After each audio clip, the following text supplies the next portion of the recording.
Hello everyone, welcome to exam by learning. അപ്പോൾ എക്സാമിന് വേണ്ടി എല്ലാ നിലക്കും പ്രിപ്പയർ ആയി എല്ലാം റെഡി ആയി നിൽക്കുന്ന ആളുകളായിരിക്കും അല്ലേ? അപ്പോൾ എല്ലാം പഠിച്ചിട്ടുണ്ടാവും എന്ന് വിചാരിക്കുകയാണ്. അപ്പോൾ അവസാന ഘട്ടം എന്നുള്ള നിലക്ക് ഏറ്റവും പ്രധാനപ്പെട്ട കുറച്ച് ഏരിയാസും എങ്ങനെയൊക്കെയാണ് ക്വസ്റ്റ്യൻസ് വരുന്നത് എന്നുള്ളതുമാണ് നമ്മൾ ഈ ഒരു വീഡിയോയിൽ ഡിസ്കസ് ചെയ്യാൻ പോകുന്നത്. എല്ലാ ഭാഗങ്ങളും പൂർണ്ണമായും ഡിസ്കസ് ചെയ്യാനൊന്നും ഇപ്പോൾ ഒരു സമയം ഉണ്ടാവില്ല അല്ലേ? അപ്പോൾ പ്രധാനപ്പെട്ട ഏരിയാസും എങ്ങനെയൊക്കെ ക്വസ്റ്റ്യൻസ് വരും എന്നുള്ളതാണ് നമ്മൾ ഈ ഒരു വീഡിയോയിൽ ഡിസ്കസ് ചെയ്യുന്നത്. അപ്പോൾ ഈ വീഡിയോയിൽ കടക്കുന്നതിന് മുമ്പ് ഒറ്റ കാര്യമാണ് എനിക്ക് പറയാനുള്ളത്. നിങ്ങളെല്ലാവരും പഠിച്ചു കഴിഞ്ഞവരാണ്, ഏറ്റവും നന്നായി നിങ്ങളെല്ലാ ചാപ്റ്റേഴ്സും പഠിച്ചിട്ടുണ്ടാവും. പക്ഷേ നിങ്ങൾ പഠിച്ചിട്ടുണ്ട് എന്ന് ഉറപ്പ് വരുത്തണമെങ്കിൽ നമ്മളിങ്ങനെ ബൈ ഹാർട്ട് പഠിച്ച ഒരു ചാപ്റ്റർ കാണുമ്പോൾ ഇതൊക്കെ എനിക്കറിയാം എന്ന് പറഞ്ഞു പോകുന്നതിന് പകരം നിങ്ങൾക്ക് അറിയുമോ എന്ന് ടെസ്റ്റ് ചെയ്യാനുള്ള ഒരു മാർഗ്ഗം നിങ്ങളുടെ കയ്യിലുണ്ട്, ടെക്സ്റ്റ് ബുക്കിൽ തന്നെ ഉണ്ട്. എന്താണത്? ഓരോ ചാപ്റ്റേഴ്സും കഴിഞ്ഞിട്ടുള്ള ക്വസ്റ്റ്യൻസ് ആണ്. ഒരുപാട് കുട്ടികൾ അത് ചെയ്യുന്നുണ്ടെങ്കിലും ഒരു വലിയ വിഭാഗം കുട്ടികൾ അത് തിരിഞ്ഞു നോക്കാത്തൊരവസ്ഥ ഉണ്ട്. അപ്പോൾ നിങ്ങൾ ചെയ്യേണ്ട കാര്യം എന്താ വെച്ചാൽ നിങ്ങൾ ടെക്സ്റ്റ് ബുക്കിൻ്റെ അഥവാ ഓരോ ചാപ്റ്ററിൻ്റെ അവസാനമുള്ള ക്വസ്റ്റ്യൻസ് നിങ്ങൾ നിർബന്ധമായും ചെയ്യണം. അത് ചെയ്താൽ മാത്രമേ നിങ്ങൾക്ക് എന്ത് ചെയ്യാൻ പറ്റുള്ളൂ, എങ്ങനെയൊക്കെയാണ് ക്വസ്റ്റ്യൻസ് വരിക, ഏതൊക്കെ രൂപത്തിലാണ് ക്വസ്റ്റ്യൻസ് വരിക എന്നുള്ളത് മനസ്സിലാവുള്ളൂ. ഓക്കെ, അപ്പോൾ അതുകൊണ്ട് നിങ്ങൾ നിർബന്ധമായും അത് ചെയ്യുക. അത് ചെയ്താൽ മാത്രമേ നിങ്ങൾക്ക് എന്ത് ചെയ്യാൻ പറ്റുള്ളൂ, എങ്ങനെയൊക്കെ ക്വസ്റ്റ്യൻസ് വരാമെന്ന് മനസ്സിലാവുള്ളൂ. ഓക്കെ, അപ്പോൾ എന്തായാലും നമുക്ക് കുറച്ച് ഏരിയാസിലേക്ക് പോകാം. വളരെ പെട്ടെന്ന് നമ്മൾ ഓടിച്ചു പോവുകയാണ്. നിങ്ങൾക്ക് ഏതെങ്കിലും ഭാഗത്ത് നിങ്ങൾക്കൊരു ക്ലാരിറ്റി കുറവുണ്ട്, അല്ലെങ്കിൽ അത് ഞാൻ പഠിച്ചിട്ടില്ലല്ലോ എന്ന് തോന്നുന്നുണ്ടെങ്കിൽ ജസ്റ്റ് വീഡിയോ അപ്പം തന്നെ പോസ് ചെയ്യുക, നേരെ ടെക്സ്റ്റ് ബുക്ക് എടുക്കുക, ആ ഭാഗം ഒന്ന് വായിച്ചു നോക്കുക, ക്ലിയർ ചെയ്യുക, എന്നിട്ട് മാത്രം അത് തുടരുക. ഓക്കെ, അങ്ങനെ വേണം പഠിക്കാൻ. കാരണം നമുക്ക് വീഡിയോ കണ്ട് പിന്നെ വീണ്ടും വേറെ ടെക്സ്റ്റ് ബുക്ക് എടുത്ത് അങ്ങനെ കുറേ സമയമില്ലല്ലോ. ഓക്കെ, അപ്പോൾ അതുകൊണ്ട് ആ രൂപത്തിൽ പോകാം. ഓക്കെ, പെട്ടെന്ന് നമുക്ക് പോകാം ഓരോ ക്വസ്റ്റ്യൻസ് ആയിട്ട്. Choose the correct statement. ഏതോ ഒന്ന് കറക്റ്റ് ആയിട്ടുണ്ട്, ബാക്കിയുള്ളതെല്ലാം ഇൻകറക്റ്റാണ്. Chlorophyll A, B, carotene, xanthophyll directly take part in photosynthesis. അല്ല, നമുക്കറിയാം. Chlorophyll A, B, carotene directly take part in photosynthesis. അല്ല, chlorophyll A and B directly take part, chlorophyll A directly take part in photosynthesis. നമുക്കറിയാം directly ഫോട്ടോസിന്തസിസിലേക്ക് അതിൻ്റെ take part ചെയ്യുന്നത് ആരാണ് നമുക്കറിയാം, അത് ക്ലോറോഫിൽ എ ആണ് അല്ലേ? അപ്പോൾ യൂണിവേഴ്സൽ ഫോട്ടോസിന്തറ്റിക് പിഗ്മെൻറ്റ് എന്ന് പറയപ്പെടുന്ന ക്ലോറോഫിൽ എ ആണ് അത്. അതിൻ്റെ answer option D is the correct answer. Okay, option D is the correct answer. The ability of water molecules to stick to the walls of xylem vessels. സൈലത്തിൻ്റെ വെസൽസിനോട് water molecules, ഇതൊക്കെ ഞാൻ പറയുന്ന ഓരോ area ആണ് കേട്ടോ. നേരത്തെ പറഞ്ഞ ഫോട്ടോസിന്തസുമായിട്ട് ബന്ധപ്പെട്ടുള്ള ഏരിയ ആണ് ഇത്. നമ്മുടെ സൈലം, ഫ്ലോയം, ആ ഭാഗമൊക്കെ നമ്മൾ പഠിച്ചിട്ടുണ്ട്. അപ്പോൾ റൂട്ട് പ്രഷർ, അഡേഷൻ, കോഷൻ, ട്രാൻസ്പിറേഷൻ നമുക്കറിയാം. അതിനോട് പിന്നെ വാൾസ് ഓഫ് വെസൽസിനോട് ചേർന്ന് നിൽക്കാൻ സഹായിക്കുന്നത് എന്താണ്? അഡേഷൻ ആണ് അല്ലേ? Adhesion is the correct answer. Option B is the correct answer. അടുത്ത്, pick the odd one and write the common features of others. ഏതോ ഒന്ന് ഒറ്റയാനാണ്, അത് തിരഞ്ഞെടുക്കുക. ബാക്കിയുള്ളതിൻ്റെ എല്ലാം കോമൺ ഫീച്ചർ എന്താ? Saliva, gastric juice, bile, pancreatic juice. Saliva ഒരു സെക്രീഷനാണ്, ഉമിനീര് അല്ലേ? Gastric juice, bile, pancreatic juice, ഇതെല്ലാം സെക്രീഷൻസ് ആണ്. പക്ഷേ ഇതിൽ ഏതോ ഒന്ന് ഓർഡർ ഔട്ടാണ്, ബാക്കിയുള്ളതിനെല്ലാം ഒരു കോമൺ ആയിട്ടുള്ള ഫീച്ചർ ഉണ്ട്. ഏതാണ്? Bile is the correct answer because enzymes are absent in bile. സലൈവയിലും ഗ്യാസ്ട്രിക് ജ്യൂസിലും പാങ്ക്രിയാറ്റിക് ജ്യൂസിലൊക്കെ എൻസൈംസ് ഉണ്ട്. സലൈവയിൽ ഏതാ? Salivary amylase. ഗ്യാസ്ട്രിക് ജ്യൂസിൽ ഏതൊക്കെയാ? പെപ്സിൻ അല്ലേ? അതുപോലെ തന്നെ ഗ്യാസ്ട്രിക് ലിപ്പേസ്, അത് നമുക്കറിയാം. പാങ്ക്രിയാറ്റിക് ജ്യൂസിലാണെങ്കിൽ pancreatic amylase, pancreatic lipase, pancreatic പിന്നെ ആയിട്ടുള്ള മറ്റ് പാങ്ക്രിയാറ്റിക് ജ്യൂസിലുള്ള മറ്റ് എൻസൈംസ്, ഇതൊക്കെ നമുക്കറിയാം. അത് ഓരോന്നും എന്താണ് എന്നറിയണം, എന്താണ് ഇതിൻ്റെ ഫംഗ്ഷൻ എന്നറിയാം, അതൊക്കെ നമ്മൾ പഠിക്കേണ്ടതാണ്. ഓക്കെ, അപ്പോൾ അതാണ് ബൈലുമായി ബന്ധപ്പെട്ടുകൊണ്ട്. Enzymes are absent in bile, secreted by the liver secrete ചെയ്യുന്ന ബൈലിൽ enzymes absent and it help in the digestion by breaking down fat into smaller particles. അപ്പോൾ എന്താണ് ബൈൽ ചെയ്യുക? എമൽസിഫിക്കേഷൻ ഓഫ് ഫാറ്റിൻ്റെ ബ്രേക്കിംഗ് ഡൗൺ ആണ് അവിടെ ചെയ്യുക. And making the food alkaline. അതേപോലെ bile secreted by the liver is stored in gall bladder. ഇതൊക്കെ നമ്മൾ പഠിച്ചിട്ടുള്ള കാര്യമാണ്. Okay, correct the mistake if any in the underline part. അതായത് അണ്ടർലൈൻ പാർട്ടിൽ മിസ്റ്റേക്ക് ഉണ്ടെങ്കിൽ മാത്രം അത് തിരുത്തിയാൽ മതി, ഇല്ലെങ്കിൽ അതേപോലെ എഴുതിയാൽ മതി അല്ലേ? Tidal volume is the volume of air that can be breathed out by forceful expiration after maximum inspiration. ആണോ? ടൈഡൽ വോള്യത്തിനാണോ അങ്ങനെ പറയാം? അല്ല, അത് വൈറ്റൽ കപ്പാസിറ്റിയാണ്. Tidal volume is about 500 ml ആണോ? അത് കറക്റ്റാണ്. അപ്പോൾ അത് അതേപോലെ എഴുതിയാൽ മതി അല്ലേ? തെറ്റുള്ളത് മാത്രം തിരുത്തിയാൽ മതി. ടൈഡൽ വോളിയം അല്ല, വൈറ്റൽ കപ്പാസിറ്റി ആണ്. Volume of air that be breathed out by forceful expiration after maximum inspiration. Right. Okay, അപ്പോൾ വൈറ്റൽ കപ്പാസിറ്റി എന്താണ്, ടൈഡൽ വോളിയം എന്താണെന്നുള്ളതൊക്കെ നമ്മുടെ ടെക്സ്റ്റ് ബുക്കിലുണ്ട്. അതൊക്കെ വായിച്ചു നോക്കുക, ഞാനിവിടെ എക്സ്പ്ലെയിൻ ചെയ്യുന്നില്ല. Okay, choose the correct answer by finding out the parts of phloem among the following. ഇതിൽ ഫ്ലോയത്തിൻ്റെ പാർട്സ് ഏതൊക്കെയാണ്? Tracheid, sieve tube, vessel, companion cell. നമുക്കറിയാം ട്രക്കീഡ് ഫ്ലോയത്തിൻ്റെതാണോ? അല്ല. സീവ് ട്യൂബ് ആണോ? ആണ്. വെസൽ ആണോ? അല്ല. കമ്പാനിയൻ സെൽ ആണ്. അപ്പം ഏതൊക്കെയാണ്? ടൂവും 4ഉം ആണ് അല്ലേ? സീവ് ട്യൂബും കമ്പാനിയൻ സെൽസും. സീവ് ട്യൂബും കമ്പാനിയൻ സെൽസും ആണ് പിന്നെ ഫ്ലോയത്തിൻ്റെത് അല്ലേ. അപ്പോൾ ഓപ്ഷൻ ഏതാ വരിക? Option C is the correct answer. 2ഉം 4ഉം ട്രക്കിയഡും വെസലും സൈലത്തിൻ്റെയാണ്. Okay fine. ഇനി which among the following is action of trypsin. Trypsin എന്താ ചെയ്യുക? ട്രിപ്സിൻ നമുക്കറിയാം പെപ്സിനുണ്ട് ട്രിപ്സിനുണ്ട്. പെപ്സിൻ എവിടെയാണ്? നമ്മുടെ വയറ്റിൽ അല്ലേ, ഗ്യാസ്ട്രിക് ജ്യൂസിലാണുള്ളത്. അത് പ്രോട്ടീൻ ഡൈജഷൻ എവിടെ? നമ്മുടെ സ്റ്റൊമക്കിൽ. പിന്നെ ട്രിപ്സിൻ അതും പ്രോട്ടീൻ്റെ ഡൈജഷനാണ് ഇൻ സ്മോൾ ഇൻറ്റസ്റ്റൈൻ. അപ്പോൾ എവിടെയാണ്?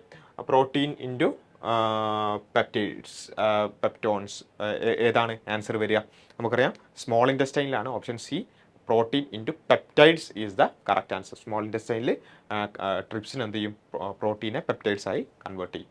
ഓക്കെ, അപ്പോൾ പാങ്ക്രിയാറ്റിക് ജ്യൂസിലുള്ള പിന്നെ ഈ രൂപത്തിലുള്ള എൻസൈംസ് ഇതാണ്: pancreatic amylase, trypsin, pancreatic lipase. Okay, ഇനി അടുത്ത് കംപ്ലീറ്റ് ദ ഇല്ലിസ്ട്രേഷൻ. നമ്മുടെ പല്ലുമായി ബന്ധപ്പെട്ടുള്ള ചോദ്യങ്ങളാണ്. കനൈൻ അതിൻ്റെ ഫംഗ്ഷൻ എന്താണ്? ബി അതിൻ്റെ ഫംഗ്ഷൻ ബൈറ്റ് ആൻഡ് കട്ടാണ്. പ്രീമോളാർ അതിൻ്റെ ഫംഗ്ഷൻ എന്താണ്? ഡാഷ് അതിൻ്റെ ഫംഗ്ഷൻ എന്താണ്? ഇതാണ് ചോദിച്ചിട്ടുള്ളത്. അപ്പോൾ കനൈൻ എന്തിനു വേണ്ടിയിട്ടാണ്? നമുക്കറിയാം ചിക്കനൊക്കെ കടിച്ച് കീറുന്ന ഓർമ്മയില്ലേ? അപ്പോൾ ടിയറിങ് ഓഫ് ഫുഡാണ് canine. Incisors bite and cut the ഫുഡാണ്. Premolar help to chew the food. മോളാറും ചൂയിങ് ഓഫ് ഫുഡാണ് അല്ലേ. അപ്പോൾ ഇൻസൈസസ്, കനൈൻ, പ്രീമോളാർ, മോളാർ ഇതൊക്കെ നമുക്ക് കൃത്യമായി അറിയാം. അത് കണ്ടാലും മനസ്സിലാവണം. ഓക്കെ, ഇത് വീണ്ടും അല്ലേ നമ്മുടെ സൈലത്തിലേക്കും ഫ്ലോയത്തിലേക്കൊക്കെ വീണ്ടും വരികയാണ്. എയും ബിയും എന്താണ്? സൈലം ഫ്ലോയോ ആണ്.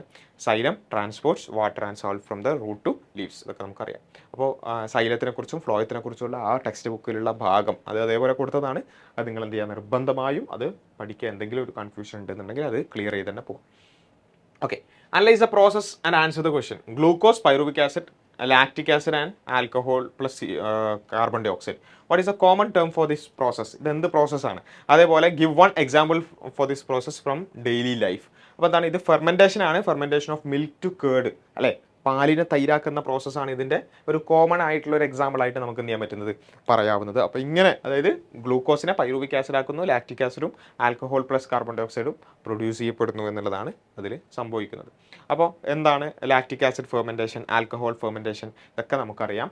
അപ്പോൾ പൈറുവിക് ആസിഡിന് ബാക്ടീരിയ ആക്ട് ചെയ്ത് ലാക്റ്റിക് ആസിഡ് ആകുന്നു. അതാണ് lactic acid fermentation. Yeast act ചെയ്ത് ആൽക്കഹോൾ ഫെർമെൻറ്റേഷനും നടക്കുന്നുണ്ട്. റൈറ്റ്. ഇനി observe the illustration and answer the question. Breathing, expiration, inspiration. അപ്പം വോളിയം ഓഫ് തൊറാസിക് ക്യാവിറ്റി എന്താവും? എക്സ്പിറേഷൻ്റെ സമയത്ത് വോളിയം ഓഫ് തൊറാസിക് ക്യാവിറ്റി എന്ത് ചെയ്യും? ഇൻസ്പിറേഷൻ്റെ സമയത്ത് വോളിയം ഓഫ് തൊറാസിക് ക്യാവിറ്റി എന്ത് ചെയ്യും? ഇത് നമ്മൾ എ ആൻഡ് ബി മാർക്ക് ചെയ്യാം. നമുക്കറിയാം പുറത്തേക്ക് എയർ വിടണം എന്നുണ്ടെങ്കിൽ എന്തായിരിക്കും? പുറത്ത് പ്രഷർ കുറവും ഉള്ളിൽ പ്രഷർ കൂടുതലും ആയിരിക്കണം അല്ലേ. റൈറ്റ്. അപ്പം എന്തായിരിക്കണം? തൊറാസിക് ക്യാവിറ്റിയുടെ വോള്യം കൂടുമ്പോൾ പ്രഷർ കുറയും, വോള്യം കുറയുമ്പോൾ പ്രഷർ കൂടും. ആ കാര്യം വെച്ചിട്ട് നമുക്ക് എന്ത് ചെയ്യാൻ പറ്റും? ഈ പറഞ്ഞ ആൻസേഴ്സ് എല്ലാം പറയാൻ പറ്റും. ഡയഫ്രവും അതുപോലെ തന്നെ റിബ്സും റേസും കൺട്രാക്റ്റും ചെയ്യുന്ന എന്തിനു വേണ്ടിയിട്ടാണ്? ഈ തൊറാസിക് ക്യാവിറ്റിയുടെ വോള്യം കൂട്ടാനും കുറക്കാനും വേണ്ടിയിട്ടാണ്. റൈറ്റ്. അപ്പം എന്താണ്?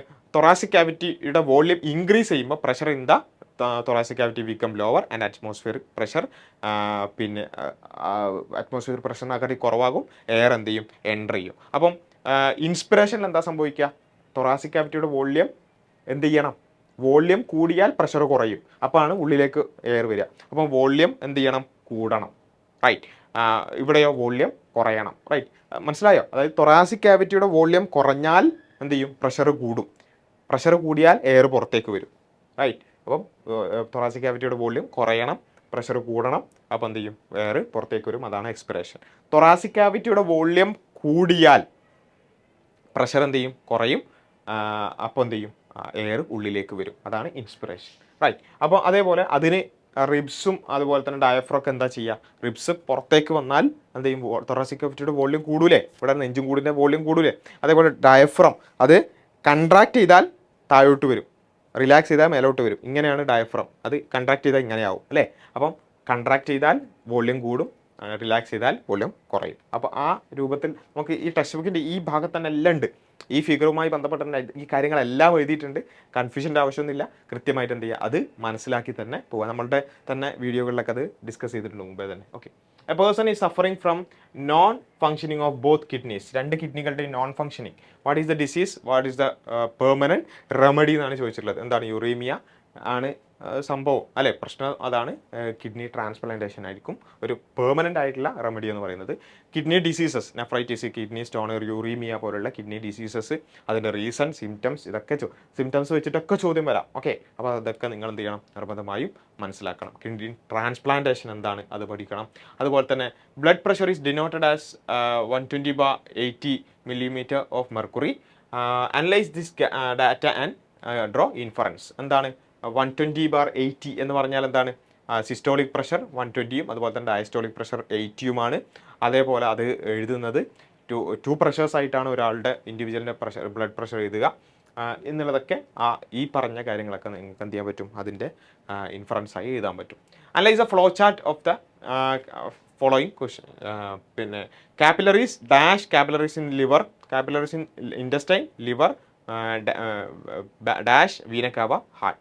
ഇത് കംപ്ലീറ്റ് ചെയ്യാനാണ് ചോദിച്ചിട്ടുള്ളത്. അപ്പോൾ നമുക്കറിയാം capillaries in intestine, hepatic portal vein വഴി, കാപ്പിലറീസ് ഇൻ ലിവർ, പിന്നെ liver, hepatic vein, vena cava, heart. ഇതാണ് പോർട്ടൽ സർക്കുലേഷൻ എന്ന് പറയുന്നത്. അപ്പോൾ പോർട്ടൽ സർക്കുലേഷൻ ജസ്റ്റ് ഒന്ന് നോക്കണം.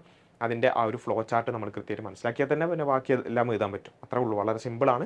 അത് നിങ്ങൾ എന്ത് ചെയ്യണം, പോർട്ടൽ നമുക്ക് കാരണം ഡബിൾ സർക്കുലേഷനിൽ നമ്മൾ സിസ്റ്റമിക് സർക്കുലേഷനും പൾമണറി സർക്കുലേഷനും ഒക്കെ നമുക്ക് അറിയുണ്ടാവും. പക്ഷേ പോർട്ടൽ സർക്കുലേഷൻ നമ്മൾ എന്ത് ചെയ്യുക, ചിലപ്പം മിസ് ഔട്ട് ആയി പോകും. അത് നിങ്ങൾ നിർബന്ധമായി നോക്കി തന്നെ പോകണം.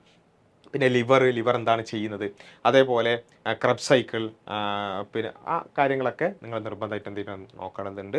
മൈറ്റോകോൺട്രിയയിൽ നടക്കുന്ന സംഭവങ്ങൾ, അതേപോലെ പിന്നെ rearrange appropriately, amoeba, insect, frog, excretory product, excretory പ്രോഡക്റ്റും എക്സ്ക്രീറ്ററി ഓർഗനും. അപ്പോൾ അത് ഓരോന്നിൻ്റെയും പ്രോഡക്റ്റ് എന്താണ്, ഓർഗൻ ഏതാണ് എന്നുള്ളത് നമ്മൾ എന്ത് ചെയ്യണം, അത് നമ്മുടെ ടെക്സ്റ്റ് ബുക്കിൽ തന്നെ പ്രത്യേകമായി ഇങ്ങനെ തന്നെ കൊടുത്തിട്ടുണ്ട് അല്ലേ. അമീബ, ഇൻസെക്റ്റ് ഓരോന്നിൻ്റെയും അതെന്താണ് എക്സ്ക്രീറ്ററി പ്രോഡക്റ്റ് പ്രൊഡ്യൂസ് ചെയ്യുന്നത്, അതേപോലെ എന്താണ് അതിൻ്റെ എക്സ്ക്രീറ്ററി ഓർഗൻ എന്നുള്ളതൊക്കെ നമ്മൾ എന്ത് ചെയ്തിട്ടുണ്ട്, ടെക്സ്റ്റ് ബുക്കിൽ വളരെ വിശദമായി തന്നെ കൊടുത്തിട്ടുണ്ട്. അത് നിർബന്ധമായി നിങ്ങൾ എന്ത് ചെയ്യണം, നോക്കണം. ഓക്കെ, അതേപോലെ നെഫ്രോൺസിൻ്റെ കേസ്, നെഫ്രോൺസിനെ മാർക്ക് ചെയ്ത് ലേബൽ ചെയ്ത് വരക്കാനും പഠിക്കണം. അതേപോലെ പിന്നെ ഒരു ചിത്രം തന്നാൽ അത് ലേബൽ ചെയ്യാൻ പറ്റണം. അതേപോലെ ഓരോ സ്ഥലത്തും എന്ത് നടക്കുന്നു എന്ന് എഴുതാൻ പറ്റണം. ഓക്കെ, അപ്പോൾ ഇതാണ് ഈ ഒരു ചിത്രമാണ് അതിൽ ഏറ്റവും പ്രധാനമായിട്ടുള്ളത്, അതിലെല്ലാം അടങ്ങിയിട്ടുണ്ട്. ഓക്കെ, അപ്പോൾ ultra filtration, absorption of water, ഇതെല്ലാം അതിൽ ഉണ്ട്. ഓക്കെ, അപ്പോൾ RBC, WBC ഇതൊക്കെ ബ്ലഡുമായി ബന്ധപ്പെട്ടുള്ള ചാപ്റ്ററിലാണ്. RBC, WBC അതിൽ ഓരോന്നും എന്ത് ചെയ്യുന്നു, ഓരോന്നിൻ്റെ നമ്പർ എത്രയാണ്, നമ്പർ ഏതാണ് കൂടുതൽ, ആ കാര്യങ്ങളൊക്കെ നമുക്ക് വളരെ ഇമ്പോർട്ടൻ്റ് ആണ്. അതേപോലെ തന്നെയാണ് മൊത്തത്തിലുള്ള ബ്ലഡിൻ്റെ കോൺസ്റ്റിറ്റ്യൂഷൻ അല്ലേ, WBC, RBC, പ്ലേറ്റ്ലെറ്റ്, അതിൽ ഓരോന്നും എന്താണ്, WBC എന്താണ്, RBC എന്താണ്, പ്ലേറ്റ്ലെറ്റ് എന്താണ്, ഇതൊക്കെ വളരെ ഇമ്പോർട്ടൻ്റ് ആണ്. അതേപോലെ തന്നെയാണ് നമ്മുടെ റെസ്പിറേഷനുമായി ബന്ധപ്പെട്ടുള്ള ചാപ്റ്ററിലുള്ള ആൽവിയോളയുടെ സ്ട്രക്ചർ, അതിൻ്റെ ഫങ്ഷൻസ്, അതിൻ്റെ ഗ്യാസ് എക്സ്ചേഞ്ച്, ആ കാര്യങ്ങളൊക്കെ വളരെ ഇമ്പോർട്ടൻ്റ് ആണ്. അതും നിങ്ങൾ നിർബന്ധമായും നോക്കി തന്നെ പോവുക. ഇത് നമ്മൾ പറഞ്ഞാണ് കിഡ്നിയുടെ മെഡുല്ല, കോർട്ടക്സ്, പെൽവിസ്, ഇത് നമ്മൾ നോക്കി പോവുക. ഓക്കെ, അപ്പോൾ പ്രധാനപ്പെട്ട ഏരിയാസ് ഓടിച്ച് പോവാണ്. ഞാൻ അവസാനത്തെ ക്വസ്റ്റ്യൻസ് ഒന്നും ഡിസ്കസ് ചെയ്തിട്ടില്ല. നിങ്ങൾക്ക് വേണമെന്നുണ്ടെങ്കിൽ ഇത് പോസ് ചെയ്ത് ഒന്ന് നിങ്ങൾ സ്വന്തമായി ഒന്ന് ആൻസർ ചെയ്ത് നോക്കുക. കാരണം പിന്നെ അത്ര ഇമ്പോർട്ടൻ്റ് ആയിട്ടുള്ള പ്രധാനപ്പെട്ട ഏരിയാസ് മാത്രമാണ് ലിസ്റ്റ് ചെയ്തിട്ടുള്ളത്. അതൊക്കെ ഒന്ന് ഓടിച്ച് പോവുക. ഈ പറഞ്ഞതിൽ ഏതെങ്കിലും നിങ്ങൾക്ക് കൺഫ്യൂഷൻസ് ഉണ്ടെന്നുണ്ടെങ്കിൽ അതിപ്പോൾ തന്നെ ടെക്സ്റ്റ് ബുക്ക് എടുത്ത് കൺഫ്യൂഷൻ ക്ലിയർ ചെയ്ത് തന്നെ പോവുക. അങ്ങനെ പഠിച്ചാൽ തന്നെ നമുക്ക് എന്ത് ചെയ്യാൻ പറ്റും, എക്സാമിൽ എല്ലാം ആൻസർ ചെയ്യാൻ പറ്റും. അതിൻ്റെ കൂടെ ഞാൻ ആദ്യം പറഞ്ഞ ടെക്സ്റ്റ് ബുക്കിലുള്ള എല്ലാ ചോദ്യങ്ങളും സ്വന്തമായി ഇരുന്ന് അതിങ്ങനെ ചോദ്യം വായിച്ചാൽ അതെനിക്കറിയാം അങ്ങനെ പോവല്ല, പക്ഷേ സ്വന്തമായി ഇന്ന് പേപ്പർ എടുത്ത് ഇരുന്ന് ആൻസർ എഴുതി നോക്കുക. അപ്പോൾ നമുക്ക് മനസ്സിലാവുള്ളൂ. കുറച്ച് സമയം പോകും, പക്ഷേ ആ സമയം നമുക്ക് ലാഭമാണ്. മനസ്സിലായില്ലേ? അപ്പോൾ ആ രൂപത്തിൽ നിങ്ങൾ എന്ത് ചെയ്യുക, പ്രിപ്പയർ ചെയ്യുക. All the best for your exams. എല്ലാവരും എക്സാം അടിപൊളിയാക്കി എഴുതുക. Okay, thank you.